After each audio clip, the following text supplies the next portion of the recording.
नमस्कार, सियासी गलियारा देख रहे हैं आप। आपके साथ मैं हूं साकिब सुमन। सियासी गलियारे में एक बार फिर से वक्त हो चला है कि हम आपको हरियाणा का पॉलिटिकल टेम्परेचर क्या है उससे रूबरू कराएं और आपको बताएं कि आखिर किस तरीके से सियासी सरगर्मियां प्रदेश में इस समय चरम पर है और किस तरीके से बयानबाजी का दौर चल रहा है, किस तरीके से बैठकें हो रही हैं, किस तरीके से आने वाले बजट की तैयारियां चल रही हैं। इन तमाम चीज़ों को लेकर के एक बार फिर से हम हाजिर हैं। तो अगले आधे घंटे तक सियासी गलियारे में हमारे साथ रहिए और समझिए हरियाणा के सियासत का मूड क्या है।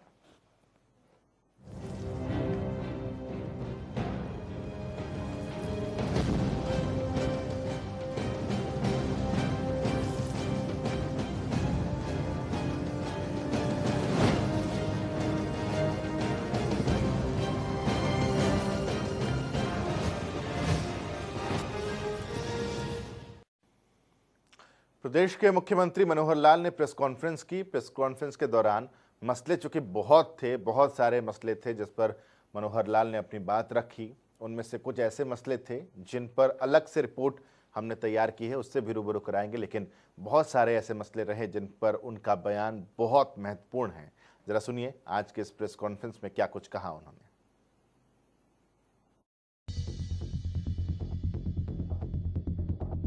मुख्यमंत्री मनोहर लाल बीजेपी संगठन की बैठक के बाद मीडिया से मुखातिब हुए और सबसे पहले उन्होंने बजट पर अपनी बात रखी। उन्होंने कहा कि 5 मार्च से बजट सत्र शुरू होगा और इसकी शुरुआत राज्यपाल के अभिभाषण के साथ होगी। अभी 3 दिन बाद बजट सत्र इस वर्ष का जो आगामी वर्ष है उसका ये हमारा शुरू होने वाला है 5 तारीख को। 5 को राज्यपाल जी का अभिभाषण होगा, फिर उस पर जितनी चर्चा आवश्यक होगी चर्चा करके धन्यवाद ज्ञापन के बाद विधायी कार्य करते हुए और फिर बजट पेश होगा। पूरा टाइम टेबल बीएससी की कमेटी में ये तय होगा कि किस दिन बजट पेश करना और कब तक ये चलाना है। वहीं सीएम ने रोजगार पर बात करते हुए कहा कि 75% निजी उद्योग में रोजगार पर राज्यपाल ने मंगलवार को ही अपनी संतुति दे दी है। जल्द अधिसूचना जारी होगी। 75% का जो बिल उसका गवर्नर साहब के पास भेजा हुआ था राज्यपाल के संतुति के लिए, तो राज्यपाल साहब ने आज ही संतुति करके वो दे दिया है, लौटा दिया है। उसके बाद की जो प्रक्रिया होती है नोटिफिकेशन की, बहुत जल्दी शीघ्र वो नोटिफाई हो जाएगा और वो एक बिल के रूप में वो आगे बढ़ेगा। ये भी एक जानकारी आपको देनी थी। सीएम मनोहर लाल ने महंगाई के आंकड़े पेश किए और बताया कि 2014 के अगस्त में 73 रुपए 21 पैसे पेट्रोल था, 2015 में 70 के करीब हुआ, 2019 में 73 रुपए 89 पैसे पेट्रोल हुआ, अभी 84 रुपए प्रति लीटर हुआ। सीएम ने कहा इतना रेट का बढ़ना सामान्य है। 2014 के अगस्त में 73 रुपए पेट्रोल था, 73 रुपए 21 पैसे एवरेज। 2015 में ये 70 रुपए 95 पैसे हुआ, 2-3 रुपए कम हुआ। फिर ये 16 में 66 रुपए हुआ, 17 में 70 रुपए 79 पैसे हुआ, 18 में जून के अंदर 78 रुपए हुआ, 19 के अक्टूबर में 73 रुपए 89 पैसे हुआ, 2020 में 80 रुपए 23 पैसे हुआ, एक बार बीच में 83 रुपए 99 पैसे भी हो गया था 2018 के अक्टूबर में 83-99, और अभी फरवरी का जो रेट है एवरेज 84 का हुआ है। तो देखा जाए तो ये 73 से लेके 84 या 73 में अगर लोएस्ट है एक बार तो 66 है, 66 से 84 के बीच में पिछले 6 साल में चल रहा है। और अगर हम इस सब चीजों का हिसाब लगाएंगे तो हमको ध्यान में आएगा कि इतना रेट का बढ़ना सामान्यतः सब चीजों में होता है। एसआईटी गठित पर सीएम ने कहा कि इस मुद्दे पर सरकारें अपने अपने समय पर काम करती रही हैं। ऐसा नहीं है हमने ही काम इस मुद्दे पर किया, इससे पहले सरकारें थीं, उन्होंने भी अपने अपने तरीके से काम किया है। नशे से जुड़ा मामला है, इस पर अलग अलग तरह के मामले आते हैं। शराब मामले में 2-3 जांच की कमेटी बनाई गई है। जहरीली शराब से मौत के बाद एसआईटी गठित की गई है। एसआईटी बनी टीसी गुप्ता जी के देखरेख में। एक बाद में फिर उसी फाइंडिंग में ध्यान में आया कि जो एफआईआर हुई हैं उन एफआईआर के ऊपर इन्वेस्टिगेशन ठीक से नहीं हो रही, तो एक पुलिस विभाग ने किनकी कलाराम चंद्रन जी के देखरेख में कमेटी बनाई है, उन्होंने अपनी रिकमेंडेशंस दी हैं, वो डीजीपी साहब ने बनाई थी, डीजी साहब को बस वो पहुंची हैं। अब ये फिर बाद में श्रीकांत यादव इनके नेतृत्व में खास करके जब 47 लोगों की डेथ हुई तो वो बनाई गई। हमारे प्रयत्न ईमानदार नहीं है कि इन चीजों के ऊपर रोक कैसे लगाई जाए, तो इन सब कमेटियों की अपनी अपनी रिकमेंडेशंस हैं और वो रिकमेंडेशंस कोई एक दूसरे को देख के नहीं बनाई गई है, वो इंडिपेंडेंट है सब। वहीं सीएम ने कहा कि प्रदेश पर आज 1,98,000 करोड़ रुपए का कर्ज है, जो प्रदेश की जीडीपी का करीब 22.8% है। सीएम ने कहा, पूर्व सीएम भूपेंद्र सिंह हुड्डा कर्जे पर जो रट लगाते हैं, उनका जवाब इन आंकड़ों के जरिए मैंने दिया है। अब हमारी जीडीपी बढ़ी है, हमारा बजट यानी अच्छा पेश होता है, हम प्रोफार्म करते हैं, इसलिए जीडीपी बढ़ती है।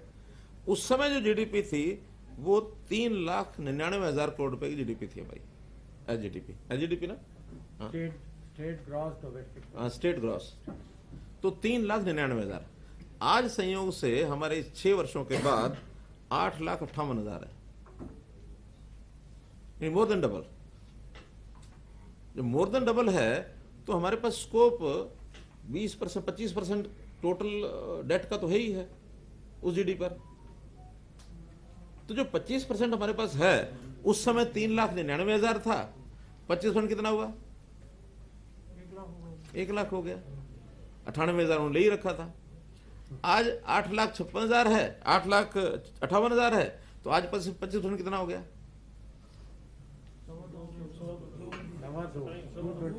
225। हम अभी 198 पर हैं। प्रदेश में बिजली चोरी पर सीएम ने कहा कि बिजली विभाग में भी बहुत काम किए हैं। हरियाणा में 27-28 फरवरी को उद्योग की बिजली चोरी पर रेड की गई है। पावर डिपार्टमेंट में बहुत कुछ प्रोग्रेस की 5 साल में। आपको पहले सारे आंकड़े बताए, 24 घंटे बिजली वो गई, यानी गाँव के अंदर आज हम 5200-5300 गाँव में 24 घंटे बिजली दे रहे हैं, और कभी इस प्रांत में हुआ नहीं और आसपास के प्रांत में भी इतना नहीं है। लाइन लॉसेज हमने कम किए, सब्सिडीज काफ़ी कम की, लेकिन फिर भी कहीं ना कहीं गड़बड़ें अभी भी ध्यान में आती थी। तो हमारे डिपार्टमेंट ने पावर मिनिस्टर के साथ बैठ करके एक प्लान बनाया और उन्होंने हमसे परमिशन मांगी, हमने कहा ठीक करिए। तो पिछले 2 दिन, यानी पिछले 2 दिन कौन कौन सी तारीख थी, यानी आज छोड़ के पिछला कल और परसों 27-28 को जितने भी ऐसी चोरियों के केस थे वो रेड की। किसान आंदोलन पर सीएम ने कहा कि किसान के नाम से जो आंदोलन चल रहा है, इसमें किसानों को बदनाम करवाने की कोशिश हुई। किसानों की खड़ी फसल जलाने की, बहकाने की कोशिश शुरू कर दी और दूध के रेट की बात की गई। किसानों को बदनाम कराने में इन्होंने कोई कसर नहीं छोड़ी। एक बदनामी न केवल देश में, दुनिया में हुई, महसूस भी करते हैं वो लोग। लेकिन अब हमारा कहना है कि शांतिपूर्वक आंदोलन करना ये हर किसी का एक डेमोक्रेटिक राइट है, करें, कोई दिक्कत नहीं। जनता को परेशानी न हो ये हम अपील करते हैं उनको। ये जो सड़क के ऊपर धरना देना ये उचित नहीं है, ये एक प्रकार से दूसरे लोगों के अधिकार का हनन है। अब एक नई जो चीज और शुरू कर दी उन्होंने किसानों को बहकाने की, कि अपनी खड़ी फसलें हैं उनको उजाड़ दो, या आपके घर में रोजी रोटी के लिए दूध होता है तो दूध को खराब कर दो, दूध की कमाई मत करो। तो मेरा अपील है मेरी उनकी कि वो जो आंदोलन खत्म होगा नहीं होगा, उन्होंने करना नहीं करना, ये उनका काम है। बैठ करके बातचीत सब हो रही है, हो भी सकती है, कभी भी आए, द्वार खुले हैं। लेकिन किसान को इतना ज्यादा इस सीमा तक ना आगे बहका दें कि उनके आर्थिक नुकसान और ज्यादा होने शुरू हो जाए। मनोहर लाल ने सभी सवालों के जवाब बखूबी दिए, लेकिन इन बयानों का कितना असर हरियाणा में देखने को मिलेगा, ये देखना दिलचस्प होगा। चंडीगढ़ से पवन सिवर की रिपोर्ट। और इस बीच एक चंडीगढ़ से बड़ी खबर सामने आ रही है। इस बड़ी खबर से आपको रूबरू करा देते हैं। हरियाणा के युवाओं के लिए एक बहुत बड़ी खबर इस वक्त सामने आई है। आपको बता दें कि प्राइवेट नौकरियों में 75% आरक्षण का ये मामला है। तो इस वक्त की बड़ी खबर सामने आ रही चंडीगढ़ से। सरकार के एक्ट पर राज्यपाल की मुहर लग चुकी है। तो इस वक्त की सबसे बड़ी खबर, सरकार ने गजट नोटिफिकेशन जारी कर दिया है। तो इस वक्त की बेहद बड़ी खबर से हम आपको रूबरू करा रहे हैं। हरियाणा के युवाओं के लिए एक बेहद बड़ी खबर है। हमारे साथ हमारे वरिष्ठ सहयोगी पवन सिवर हमारे साथ जुड़े हुए हैं। पवन, युवाओं के लिए बहुत बड़ी खबर एक। हाँ बिल्कुल साकेत, निश्चित तौर पर ये बड़ी खबर है। और हरियाणा में उद्योगों में जो 25% जो आरक्षण दिए जाने की बात की गई थी प्रदेश के लोगों को, उसमें पिछले दिनों फैसला सरकार ने ये लिया था। उसके बाद ये राज्यपाल के पास मंजूरी के लिए भेजा गया था प्रस्ताव को। राज्यपाल की मंजूरी के बाद अब इसकी अधिसूचना जो है वो आज जारी कर दी गई है। और हरियाणा के मुख्यमंत्री मनोहर लाल आज चंडीगढ़ में प्रेस कॉन्फ्रेंस कर रहे थे। इस दौरान मुख्यमंत्री ने भी जानकारी दी थी कि राज्यपाल ने उसके ऊपर अपनी मंजूरी दे दी है और आज इसकी अधिसूचना जारी कर दी जाएगी। और मुख्यमंत्री की प्रेस कॉन्फ्रेंस के थोड़ी देर बाद ही ये नोटिफिकेशन जो है वो जारी कर दिया गया है। साथ ही जननायक जनता पार्टी जो सहयोगी है हरियाणा की सरकार में, उनकी तरफ से उप मुख्यमंत्री दुष्यंत चौटाला ने भी ये जानकारी दी है कि अब इस मामले में अधिसूचना जारी हुई है और अपना जो घोषणा उन्होंने चुनाव से पहले की थी उसको पूरा किया गया है। जी, इसमें कुछ क्लॉज भी लगाए गए हैं पवन कि जो प्राइवेट कंपनियां हैं वो उनको किस तरीके से रखना होगा, कुछ नियम जो उनकी तरफ से होंगे। कहने का मतलब ये है, मेरा जो सवाल ये है कि प्राइवेट कंपनियां किस आधार पर इनको रखेंगी, मजबूरी होगी उनको 75% आरक्षण देना, कैसा रहेगा? देखिए साकिब, इसके दो अलग अलग पहलू है। एक तरफ जो है वो नए जो उद्योग लगेंगे, उन नए उद्योगों में ही ये 75% रोजगार जो है वो हरियाणा के युवाओं को देना होगा। तो ऐसे में विपक्ष ये सवाल भी लगातार साकिब उठाता रहा है कि हरियाणा में उद्योग अब नए लग नहीं रहे हैं, पुराने जो उद्योग हैं वो भी जो है वो हरियाणा से कानून व्यवस्था या अनेक तरह के हवाले देकर विपक्ष ये कहता है कि वो सिमट रहे हैं। तो ऐसे में नए उद्योग कितने लगेंगे और उसमें 75% आरक्षण की बात की गई है। दूसरा साकिब, इसमें क्लॉज है कि जिस जिले में उद्योग लगेगा वहां के युवाओं को 10% से ज्यादा रोजगार नहीं मिलेगा। यानी 75% का जो क्राइटेरिया है, उस क्राइटेरिया में उस जिले में, जिस जिले में उद्योग होगा वहां के युवाओं को 10% से ज्यादा तरजीह नहीं दी जाएगी। तो ऐसे में विपक्ष का ये कहना है कि ये उन क्षेत्र के लोगों के साथ जो है वो विश्वासघात है, धोखा है। उनके क्षेत्र में अगर उद्योग लगता है तो उनको सबसे ज्यादा रोजगार मिलना चाहिए, जबकि 10% की कैप लगा दी गई है। तो कई ऐसे क्लोज है जाके जिसको लेकर सत्ता पक्ष और विपक्ष के बीच में जो है वो तल्खी देखने को मिली है और अलग अलग राय जो है वो सत्ता पक्ष के विपक्ष की इस मामले में निकलकर सामने आई है। तो जो कई क्लोज हैं उन क्लोज के साथ ही ये नोटिफिकेशन जारी हुई है। जब सरकार ने इसको मंजूरी दी थी उसके बाद इसके जो क्लोज थे ये तमाम वो क्लोज है। 10% का जो क्लोज है वो भी उसी का हिस्सा है। नए उद्योगों में ही 75% का फार्मूला लागू होगा, ये भी उसी का क्लोज है। तो इन क्लोज पर लेकर सत्ता पक्ष जो है वो विपक्ष के निशाने पर भी रहा है। जी चलिए पवन, बहुत बहुत शुक्रिया इन तमाम अपडेट्स के लिए आपका। सियासी गलियारे को आगे बढ़ाते हैं और अब बात करते हैं डीजीपी मनोज यादव की। इनको लेकर के तल्खी थोड़ी सी बढ़ती चली जा रही है क्योंकि प्रदेश के गृह मंत्री कुछ और चाहते थे लेकिन हुआ कुछ और। अभी हमारे पास नाम नहीं आए हैं, अभी हमने लिख दिया है कि उसकी प्रक्रिया आरंभ की जाए। मनोज यादव हैं, वो सेंटर की लेटर के मुताबिक भी ये मेरे पास भारत सरकार की चिट्ठी है, 2 साल के लिए हमारे पास भेजे गए थे और वो 2 साल पूरे हो गए। और प्रदेश सरकार की भी चिट्ठी है, उनको 2 साल के लिए नियुक्ति दी गई थी, तो 2 साल पूरे हो गए, इसलिए प्रक्रिया को आरंभ करना आवश्यक था। इन बयानों से लगा था कि अनिल विज जो चाहते हैं वो होता है, जो वो कराना चाहते हैं वो होता है।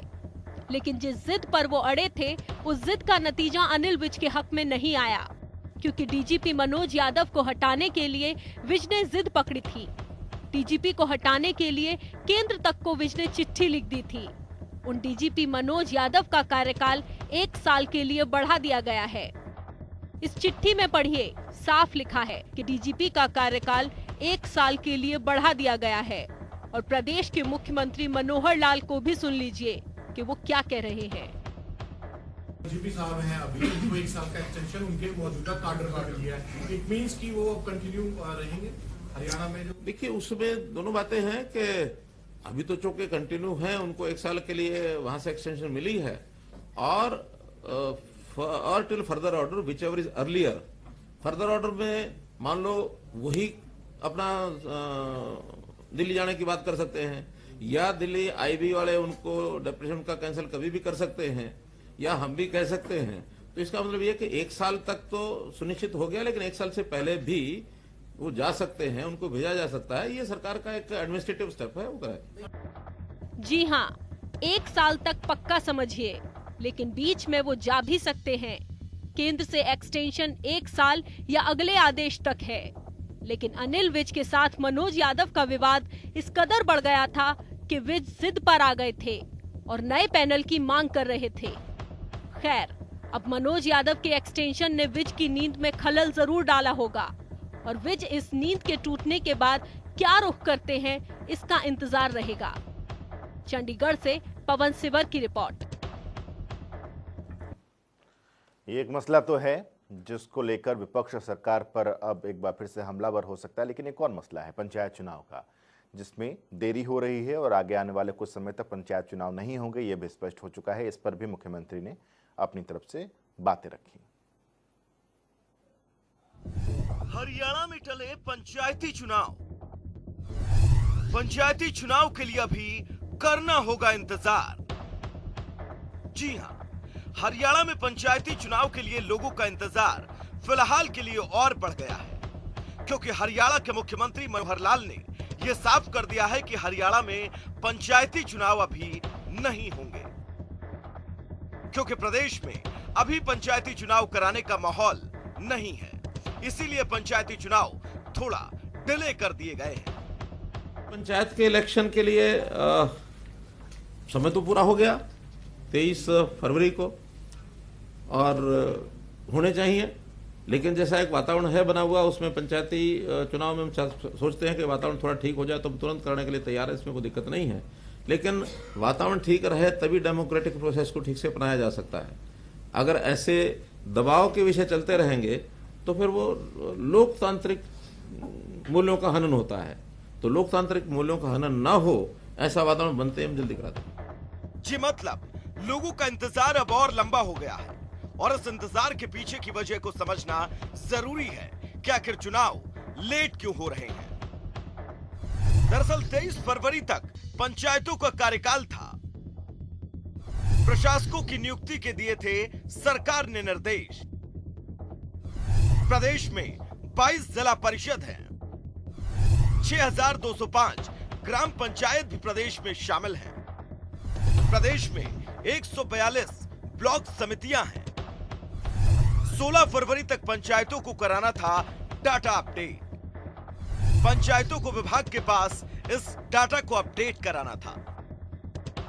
दरअसल ये सच है कि हरियाणा में पंचायत चुनाव लेट हो रहे हैं, और इसके पीछे एक नहीं बल्कि 2 खास वजह हैं।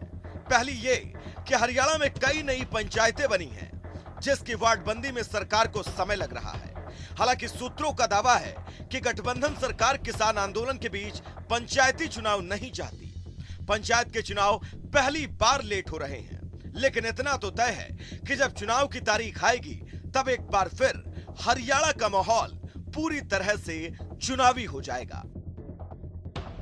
जनता टीवी के लिए चंडीगढ़ से पवन सिवर की रिपोर्ट। बेशक सरकार की अलग दलील हो कि पंचायत चुनाव किस वजह से इसमें देरी हो रही है, लेकिन संगठन, भारतीय जनता पार्टी का जो संगठन है, इस संगठन के विस्तार में किसी भी तरीके से देरी ना हो, इसको लेकर बैठकों का दौर जारी है, चिंतन मंथन का दौर लगातार जारी है। प्रदेश प्रभारी लगातार हरियाणा में मौजूद हैं और वो ये चाह रहे हैं कि जल्द से जल्द संगठन में जो पद खाली हैं उनको भर दिया जाए।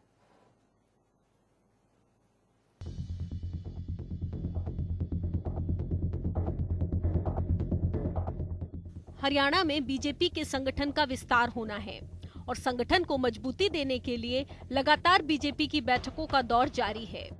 बीजेपी प्रदेश प्रभारी विनोद तावड़े ने खुद इसकी भागदौड़ संभाल रखी है।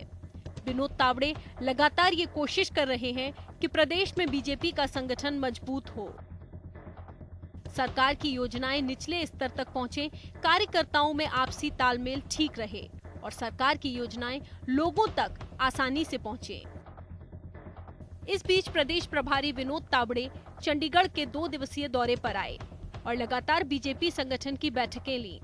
सीएम मनोहर लाल समेत तमाम नेता इस बैठक में मौजूद रहे। विनोद तावड़े ने कार्यकर्ताओं को दिशा निर्देश दिए और बताया कि सरकार की योजनाओं को निचले स्तर तक पहुंचाया जाए, क्योंकि एक पार्टी को मजबूत कार्यकर्ता और संगठन ही करता है। वहीं उन्होंने ये भी निर्देश दिए कि वो ऐसे परिवारों का डाटा इकट्ठा कर सरकार को भेजें जिनकी आय 1 लाख से कम है। वहीं दूसरी तरफ आने वाले वक्त में कई विभागों और संगठन में बीजेपी की तरफ से नियुक्तियां होंगी। इसको लेकर भी तावड़े लगातार कोशिशों में लगे हुए हैं। विनोद तावड़े बीजेपी के संगठन को मजबूत करने के लिए जमीनी स्तर पर लगातार काम कर रहे हैं और उनके इस दौरे का भी आने वाले वक्त में बीजेपी पर असर देखने को मिलेगा। चंडीगढ़ से पवन सिवर की रिपोर्ट।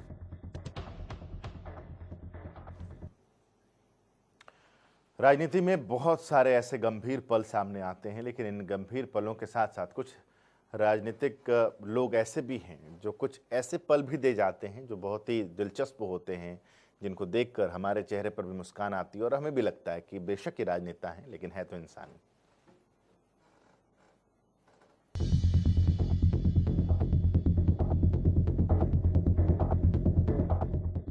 मतदान की तारीखें जैसे जैसे नजदीक आती हैं, वैसे वैसे राजनीतिक बयानबाजी और हमले भी तेज होते जाते हैं। पार्टियों के नेता चुनावी राज्यों में रैलियां करते हैं, सुर्खियों में आने के लिए कभी डांस करते नजर आते हैं तो कभी दलित के घर खाना खाने पहुंच जाते हैं। 5 राज्यों में विधानसभा चुनाव हो रहे हैं। ऐसे में तमाम दलों के नेता एक बार फिर से एक्टिव हो गए हैं। चुनावी राज्यों में पहुंचकर नेता लगातार कुछ न कुछ ऐसा कर रहे हैं जिससे वो सुर्खियों में रहें।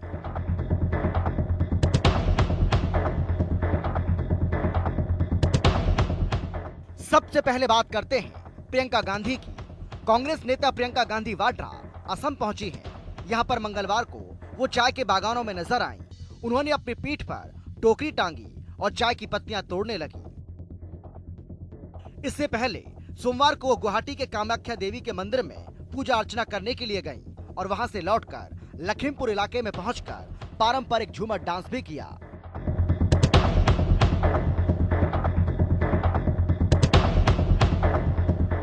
प्रियंका के बाद आगे बढ़ तो राहुल गांधी को देखिए। राहुल गांधी इन दिनों तमिलनाडु के दौरे पर हैं। सोमवार को वो कन्याकुमारी के मुलगुमुडुन में एक स्कूल में पहुंचे, जहां उन्होंने बच्चों से बातचीत की। इसी दौरान एक छात्रा ने उन्हें 15 पुशअप्स करने की चुनौती दी, जिसे राहुल गांधी ने स्वीकार कर लिया और 10 सेकंड में 14 पुशअप्स लगा दिए। इससे पहले राहुल गांधी ने मुलगुमुडुन के Saint Joseph matriculation high school में छात्रों के साथ अकीदो मॉडर्न जापानी मार्शल आर्ट पर डांस किया।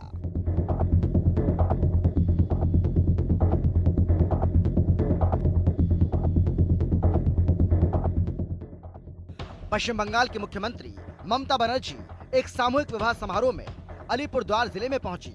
यहां फलकटा में यह सामूहिक विवाह समारोह आयोजित किया गया था। इस समारोह में परंपरागत नृत्य का आयोजन भी किया गया था। ममता सफेद साड़ी और हरे रंग की शॉल डालकर यहां पहुंची थी।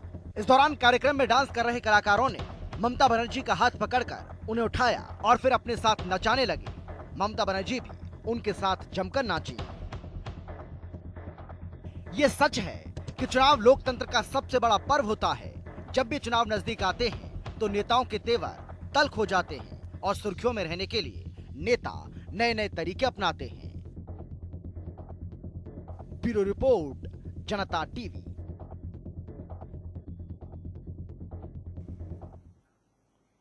तो इसी के साथ आज की पेशकश में बस इतना ही। थोड़ा सा ब्रेक ले रहे हैं, खबरों का सिलसिला लगातार जारी रहेगा।